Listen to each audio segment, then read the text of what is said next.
আপনারা অনেকেই জানতে চান, আমার কমেন্টে ইনবক্সে অনেক মেসেজ আসে যে আপু, জাপানিরা কেন বাচ্চা নিতে চায় না? আসলে জাপানিরা বাচ্চা নিতে চায় না, এটা বলতে গেলে অনেক কারণ আছে, অনেক রিজন আছে। কিন্তু তার মধ্যে তারা চিন্তা করে যে আমি একটা বাচ্চা জন্ম দিব, সেই বাচ্চাটাকে ঠিক মতো আমি লালন পালন করতে পারবো কিনা, বাচ্চাটার পিছনে সময় দিতে পারবো কিনা। কারণ একটা বাচ্চার পিছনে এই আমাদের জাপানে বলেন, ফার্স্ট ওয়ার্ল্ড কান্ট্রিতে বলেন, অনেক সময় দিতে হয়। স্কুল কলেজ থেকে শুরু করে যেখানে হোক না কেন বাবা মায়ের অনেক দায়িত্ব থাকে সেখানে।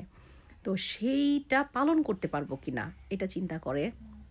তারপর আবার চিন্তা করে যে ঠিক মতো ভরণ পোষণ করতে পারবো কি না। যেহেতু সরকার থেকেও ভাতা দেওয়া হয়, কিন্তু সেটাতে কিছুই হয় না। বাচ্চার পেছনে কাপড় চোপড়, আরও যে খরচ হয় সেগুলোতে প্রচুর খরচ লেগে যায়। তো সেই হিসাবে সেটাও চিন্তা করে যে আমি বাচ্চাকে ঠিক মতো খরচ দিতে পারবো কি না।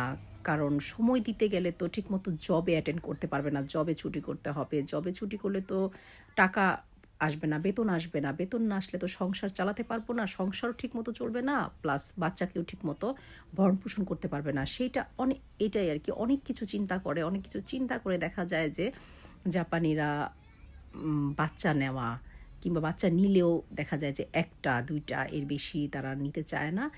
আর নিতে না চাওয়ার কারণই হচ্ছে বাচ্চাকে ঠিকমতো সময় দিতে পারবো কি না।